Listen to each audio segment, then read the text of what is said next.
There is a picture from the transformed wife going around on Facebook, where the image is of a cute white blonde girl. If you can see the camera, I don't know. Anyway, that says, men prefer debt-free virgins without tattoos. I beg to differ. Wow, that's kind of specific. I just don't have tattoos. I have debt and I have great sex, but no tattoos. But I was going to say, 2 of those things, I think, or rather 1, debt-free is always good, probably.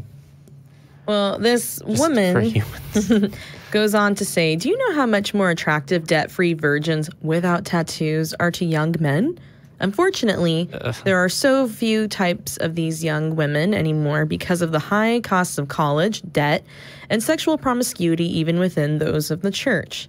As believers in Jesus Christ, we need to live in a way that is pleasing to him because his ways are the best.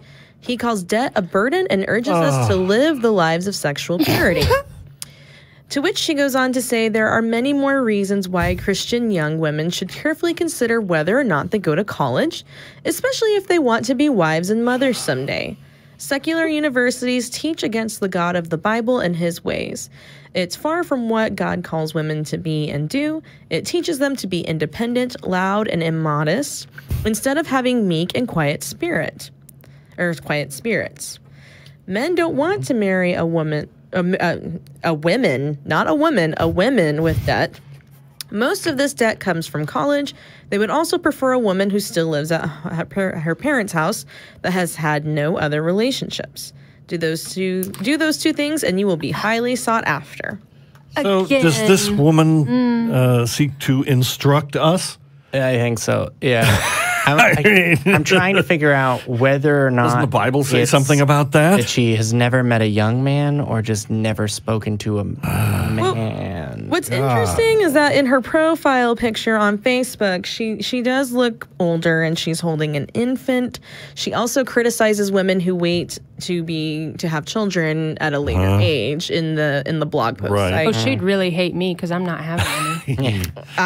Waiting eternally. Yeah. It's funny because on the original post, I found I saw the best comment. It was pretty hilarious. Let me see if I can find it. It's always interesting when they're explicit about no, women should be, what was it? A meek spirit. Meek spirit. Did anybody else catch the whole needing to please Jesus part? Which that's what I thought too. Which I feel like kind of contradicts her whole entire statement about, promiscuity. Right. Yeah. Well, Pleasuring Jesus. This is my body. Take and eat. Eat me.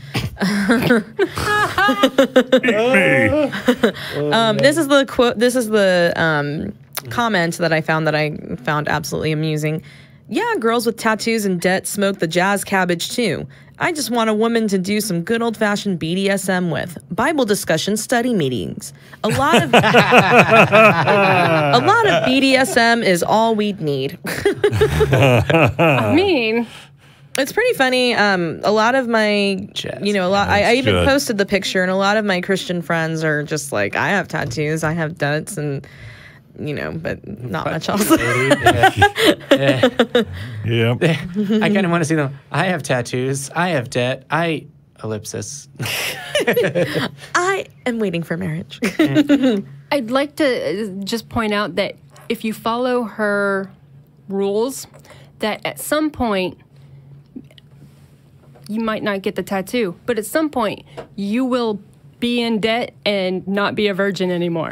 So, and first of all, why would you want to marry someone who's not fucking judgmental? Honestly, oh, I'm not attracted to you because you're not a virgin and because you have tattoos and because you weren't smart with your money, But and I asked my friends, it's like, why would you want someone like that in the first place? It doesn't, don't try to conform to be this woman, this perfect godly woman. Just be yourself, and the right person will come along. And if you have the same values, go for it, Yeah.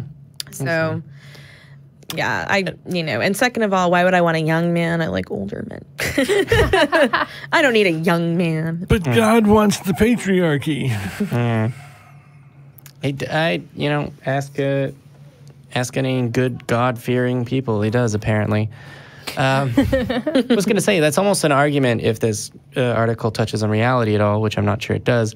It's almost an argument to be immodest and have tattoos and have debt, because then the judgmental person that would be that and demand that you be godly and have is it meek, mild? A meek spirit, I think. A meek, whatever. Yeah. Done, eliminated from the pool, effectively, on your search. So, meek spirit, isn't that like one step away from just suicide? I feel like that's like a dark poetic commentary on. It's a whistle for it's a dog whistle for doormat, I suppose. Yeah. She also goes to say, women will start having babies later in life. That is, if they can still conceive naturally. Is college worth having less children? I will never understand how women prefer careers over having precious babies. That's right. You can't understand it. I believe that is true. I believe that she does not understand how that's the case. Yeah. Another offense is they lose a handful of years of experience learning to cook large meals and learning how to work in the garden. Oh, my freaking... College kids don't cook. Make me a sandwich. If they do, it's typically for themselves. Well, no duh, motherfucker. We're poor. Sorry, I'm not cursing too much. No, there's no such thing on there the show. Better fucking not be women on this show. And she concludes with, young women, be wise in the path that you choose to walk on. Keep a long-term vision of your life and how you hope it will be in someday, instead of acting upon all of the what-ifs that many will throw at you. Trust God with your life, study the word, and take the narrow path that leads to life. Stay virgins until marriage, out of debt, and don't get tattoos. See, I feel like this entire article was prompted because she was walking down the street and saw someone with a tattoo and just like, had a I don't know, collapsed in a fit of anger. Yeah, and called the police on them, and the police just looked at her. It's probably something like that. Wow. Yeah. What's funny is there was a line in there that was sounded like good advice. It was like, keep an eye on the future and contemplate the things of your choices. And then it was like, also read the Bible and do whatever it says. And it was like, you almost had it. Yeah. It was like, terrible, terrible, terrible crap. And you're just like, here we go. And then it was like, plan for the future. Think about your life. And then, the Bible, failure. Well, you know what helps you not have as many what ifs? If you try more shit. Yeah. That's exactly true. That's right. I am interpreting the word of this woman's, post or whatever in the most whatever, I don't know. You can just interpret ways whatever you want. No. I was, it's the Christian thing. Just interpret the words to mean whatever you want them to mean, and then do what you were going to do anyway. Right. Hypocrisy at its best. Indeed. I mean, at this point, I don't know. Christian hypocrites are more fun.